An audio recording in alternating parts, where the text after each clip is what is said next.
All right, let's go to 5.42 on arguments for divine middle knowledge. Why think that God has middle knowledge?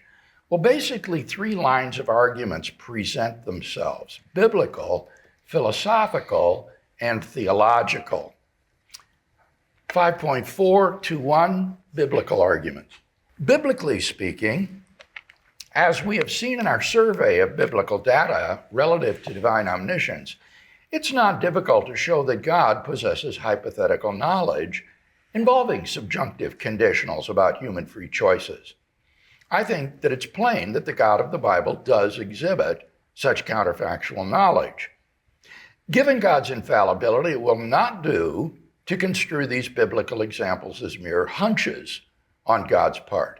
If God believes, for example, that Saul would besiege Keilah if David were to remain in the city, then that counterfactual statement is known by God to be true, since it is logically impossible for God to subscribe to false beliefs.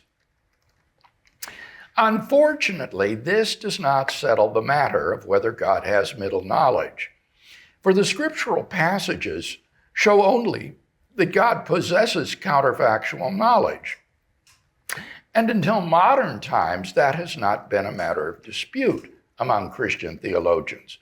What theologians did dispute, however, was at what point in the logical order of things God has such counterfactual knowledge. Theologians of the Dominican order held that God's counterfactual knowledge is logically posterior to his decree to create a certain world. They maintained that in decreeing that a particular world exists, God also decreed which counterfactual statements are true. Logically, prior to the divine decree, there are no counterfactual truths to be known. All God knows at that logically prior moment are the necessary truths, including all the various possibilities. By contrast, theologians of the Jesuit order, inspired by Molina, maintain that God's counterfactual knowledge is logically prior to his creative decree. Molinists charged that Dominicans had in effect obliterated human freedom by making counterfactual truths a consequence of God's decree. It is God who determines what a person will do in whatever circumstances he finds himself. By contrast, the Molinists, by placing God's counterfactual knowledge prior to the divine decree, made room for human freedom by exempting counterfactual truths from God's decree. Skipping down, the dispute between Molinists and their opponents thus concerned when, in the logical order of things, God's counterfactual knowledge comes. Is it before or after the divine decree? Since Scripture does not reflect upon this question, no amount of proof texting concerning God's counterfactual knowledge can go to prove that such knowledge is possessed logically prior to God's creative decree. This is a matter for theologico-philosophical reflection, not biblical exegesis. Thus, while it is clearly unbiblical to deny that God has simple foreknowledge and counterfactual knowledge, those who deny middle knowledge cannot be accused of being unbiblical.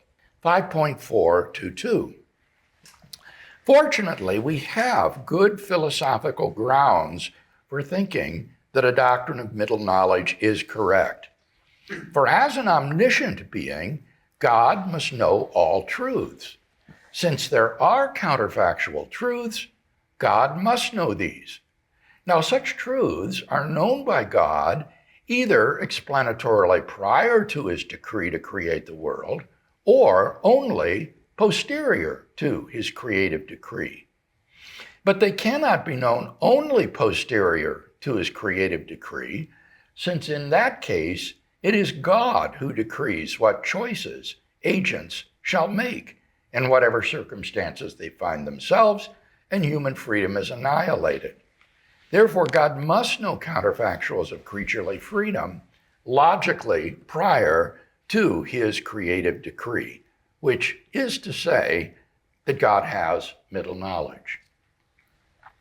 We can formulate this argument as follows. 42, if there are counterfactuals of creaturely freedom, then God knows these truths. 43, there are true counterfactuals of creaturely freedom. 44, if God knows true counterfactuals of creaturely freedom, God knows them either logically prior to the divine decree or only logically posterior to the divine creative decree. 45, counterfactuals of creaturely freedom cannot be known only logically posterior to the divine creative decree. From 42 and 43, it follows logically that 46, therefore God knows true counterfactuals of creaturely freedom.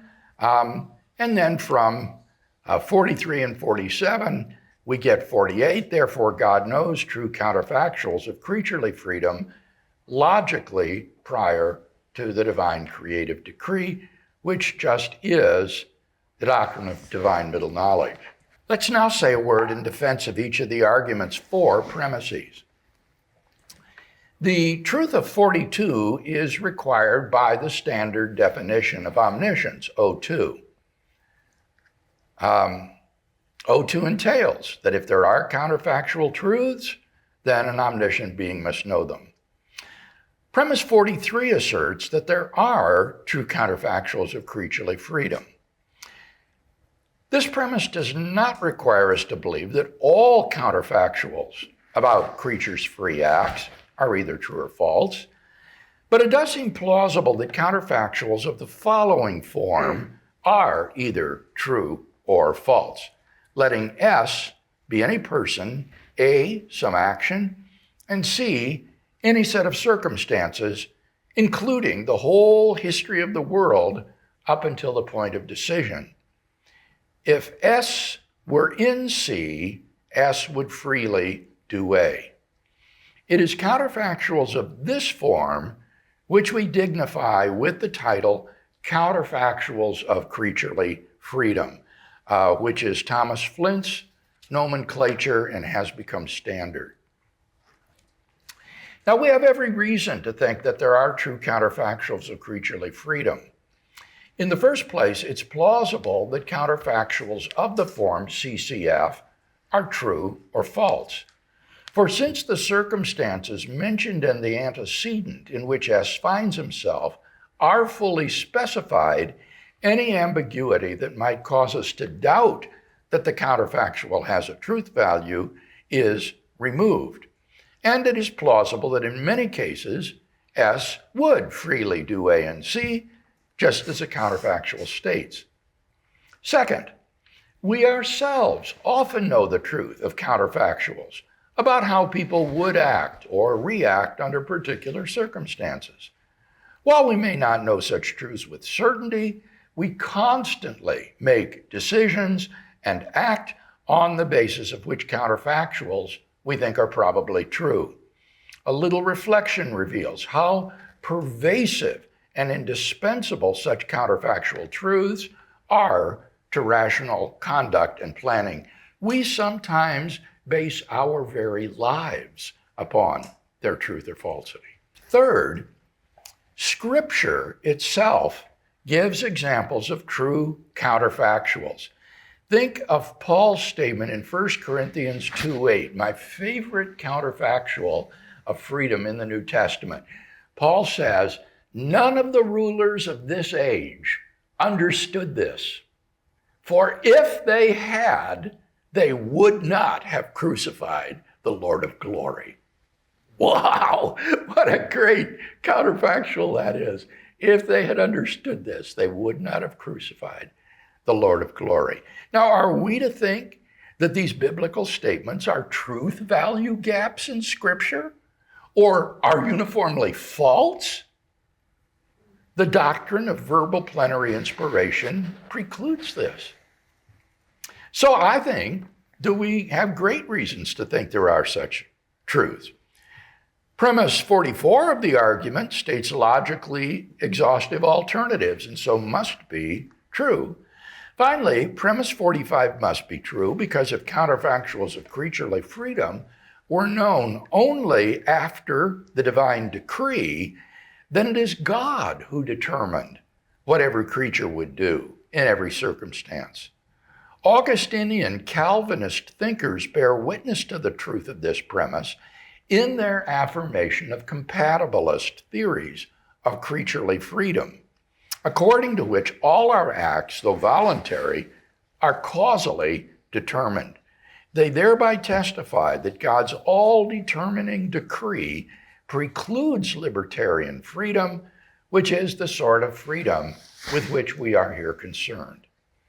Thus, if God knows counterfactual truths about us only posterior to his decree, then there really are no counterfactuals of creaturely freedom. If there are such counterfactuals, they must be true logically prior to the divine decree. So, given the truth of the premises, the conclusion follows that prior to his creative decree, God knows all true counterfactuals of creaturely freedom, which is to say that he has middle knowledge. Any discussion of that philosophical argument for middle knowledge? So this actually, I kept thinking about the question from Cameron and online about, I guess, counterfactuals of divine freedom, to use a similar nomenclature. So does that mean that if they aren't true until God acts, does that mean that God acts necessarily if there aren't? You're talking now about counterfactuals of divine freedom, right? Right. It was incorrect of you to say that they're not true until God acts. Oh, sorry. They're not true until God decrees a world. They are simultaneous with the divine decree. This is the world I want to create. And so the decree of that world will include counterfactuals about how he would act freely under any circumstances he might be in. Okay, that helps a lot, because that was my understanding was problematic. Yeah, this is a subtle issue that is it's very rarely discussed because we're so focused on counterfactuals of creaturely freedom that we forget about counterfactuals of divine freedom. Okay, I would just, because the issue was the question posed to people who would critique earlier was, they had to come up with a proposition that God cannot logically know. Yeah. And I guess before the divine decree, there would be propositions that God cannot logically know. Right, but they have to come up with truths that it's logically impossible to know. Okay. And they're not true. They're not true. Right, they're not true yet. Very good, thank you. The grounding objection, would that be an objection to premise 43? There are true counterfactuals of creaturely freedom? Yes, that would be an objection to 43. And I deal with that here in the sequel, but I wanted to lead off by giving some positive arguments for 43. So I hope this isn't off topic, but if God is by his nature bound to do the maximally great thing, then would God even have libertarian free will, or would he be bound in some compatibilistic form?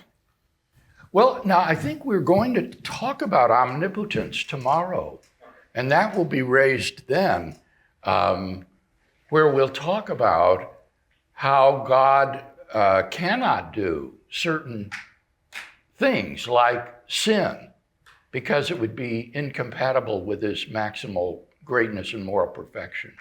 Okay? From Robert, divine middle knowledge seems to be a continuing topic here. If regular middle knowledge does not preclude human freedom, then why does divine middle knowledge preclude his freedom? We've kind of already discussed this. So yes, we really have. The difference is that the one concerns counterfactuals about how other people would react or act, whereas the divine counterfactuals have to do with how God himself would act.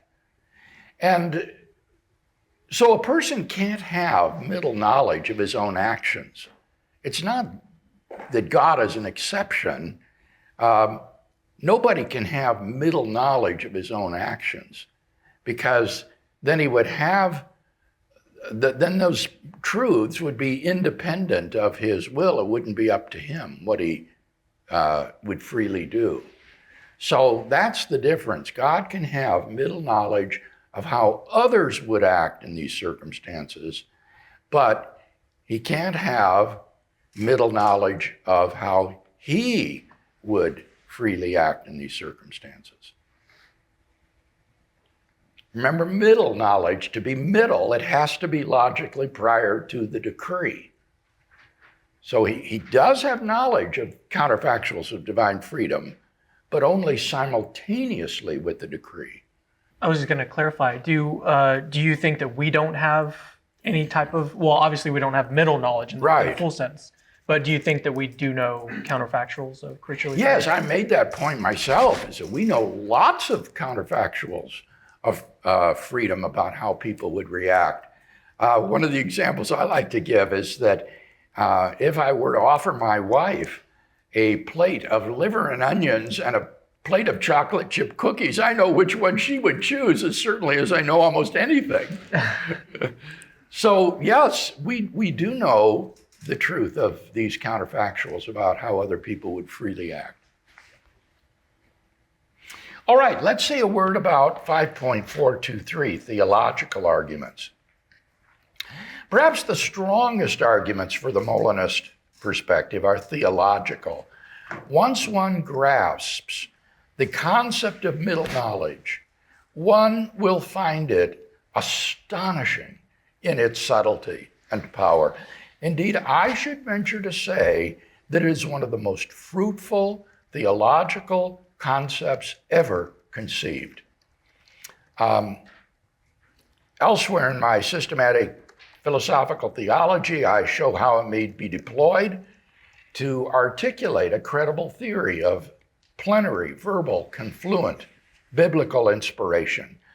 Recent studies have applied it to issues of Christian particularism, perseverance of the saints, papal infallibility, Christology, and evolutionary theory. An article begs to be written on a Molinist perspective of quantum indeterminacy and divine sovereignty. So I'm not going to go into that in any more detail, other to say that it does give a breathtaking account of divine providence and sovereignty as Molina intended.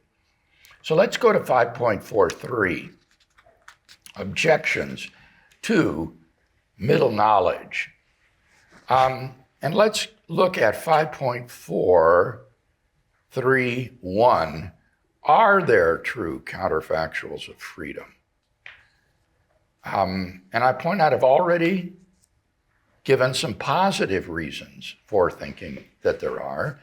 Here, we want to consider negatively what reason might be given for thinking that there are no true counterfactuals of creaturely freedom. Thomas Flint has observed that the so-called grounding objection is, in the minds of many philosophers, the principal obstacle to endorsing the Molinist doctrine of divine middle knowledge.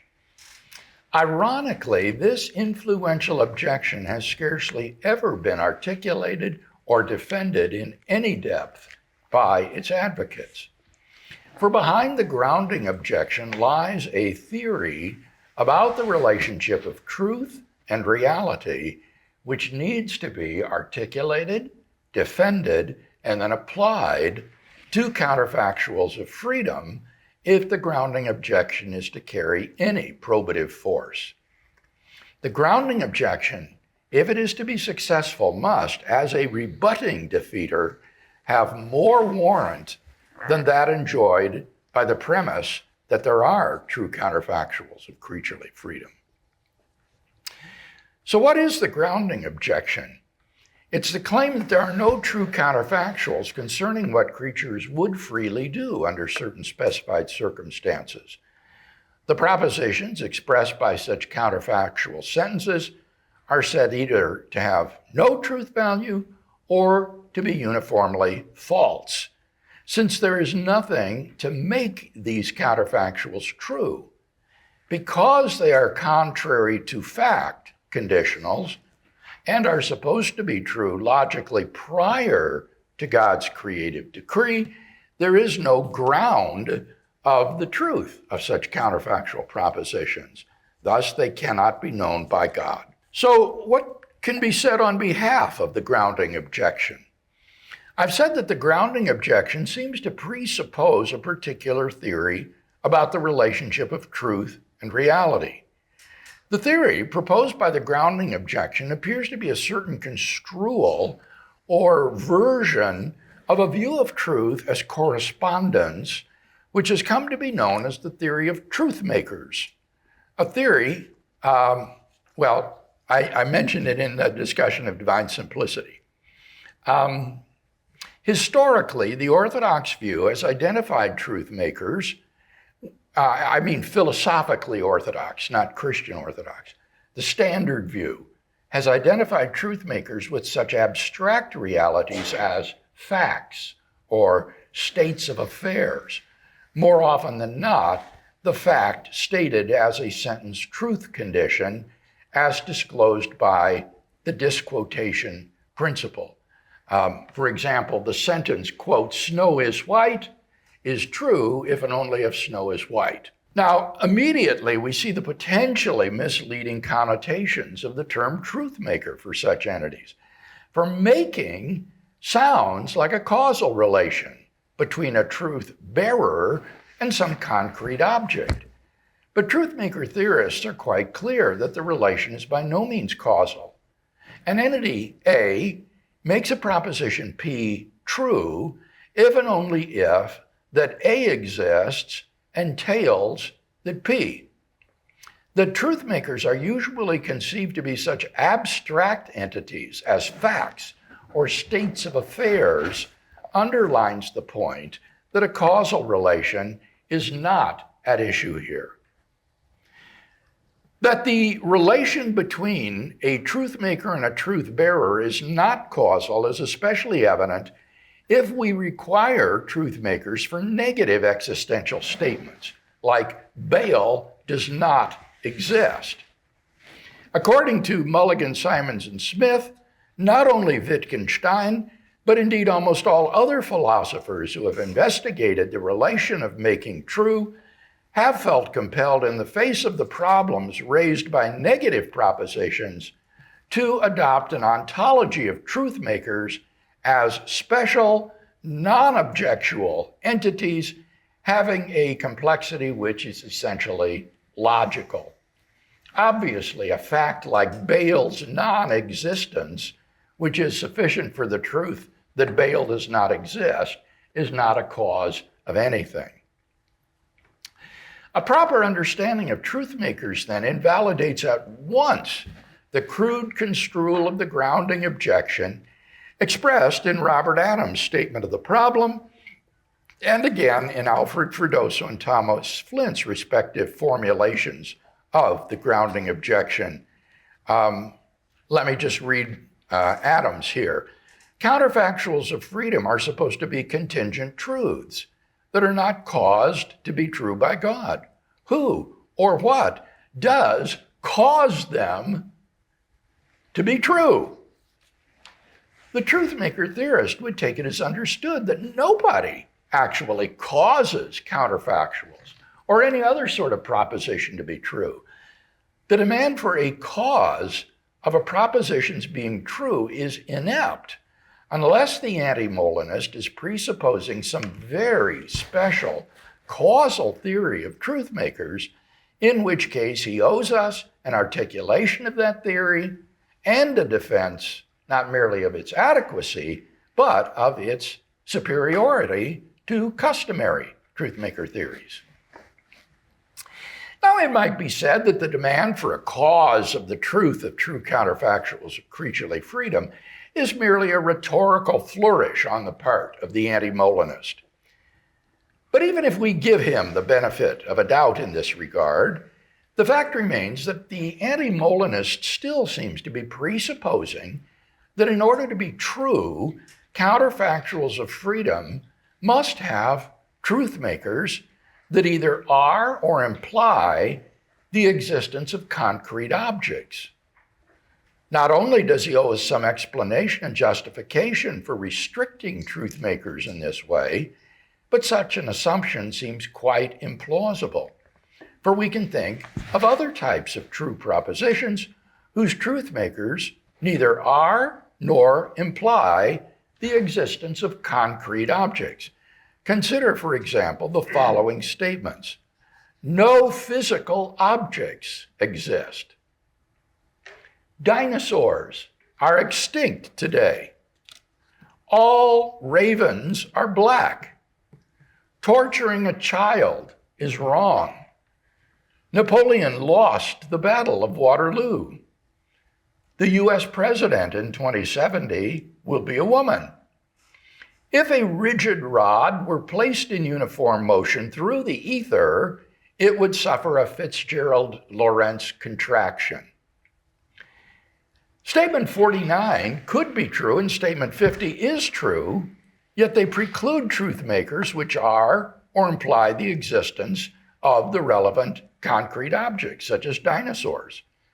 If such statements have truth makers, they would seem to be such things as the state of affairs of there being no universe, or of dinosaurs no longer existing. Statement 51 on the next page is a universally quantified statement, which as such does not carry existential implications. Therefore, it cannot be true just in virtue of ravens being black, much less in virtue of the black ravens there are, for it would be true even if there were no ravens at all. Statement 52 is an ethical judgment, which implies neither that children exist nor that any are ever actually tortured. It's hard to see how ethical and aesthetic judgments can be made true apart from ethical and aesthetic facts being among their truth makers. Statements 53 and 54 are tensed statements about persons who no longer or do not yet exist, at least on a tensed theory of time, and so cannot have such persons among their truth makers. Finally, statement 55 is a true counterfactual about the ether of 19th century mechanics, which does not exist. One cannot say that the ether's properties serve as the truth maker of 55, for the ether, being non-existent, has no properties. These illustrations and the controversies they engender among truth maker theorists underscore just how untenable a naive conception of truth makers as concrete objects is. The idea that the truth makers of counterfactuals of creaturely freedom must be literal people or any sort of concrete object is extraordinary. In any case, many truth maker theorists themselves reject the doctrine of truth maker maximalism, the doctrine that every true statement has a truth maker. I have yet to encounter an argument for the conclusion that counterfactuals of creaturely freedom cannot be among those types of truths lacking a truth maker. Indeed, when one reflects on the fact that such statements are counterfactual in nature, then such statements might seem to be prime candidates for belonging to that diverse class of statements which are true without having any truth makers. In short, I agree with Alvin Plantinga that I am far more confident that there are true counterfactuals of creaturely freedom than I am of the theory which requires that they have truth makers. And if they do require truth makers, no reason has been given why their truth makers cannot be the facts or states of affairs which are disclosed by the disquotation principle. Thomas Flint considers the major objections to the Molinist doctrine of middle knowledge to have been answered, so that the job of applying this doctrine theologically can get underway. While it is too much to hope that the detractors of Scientia Media will retreat into silence, still, I think that the Molinists can be pretty confident that it is unlikely that after literally centuries of discussion, an argument showing the incoherence of the doctrine will be forthcoming. So let the theological application proceed. Any final discussion on the doctrine of divine omniscience? He said, can Dr. Craig summarize Flint's application of middle knowledge to papal infallibility? Oh boy, I wish I could do this from memory. It's a really interesting article. Flint is a Catholic. And so he wants to know, how is it that the Pope freely but infallibly promulgates Christian doctrine? And he analyzed this in terms of divine middle knowledge, such that God allowed a certain man to be the Pope, knowing that he would freely promulgate certain doctrines to be true, that God wanted him to do so.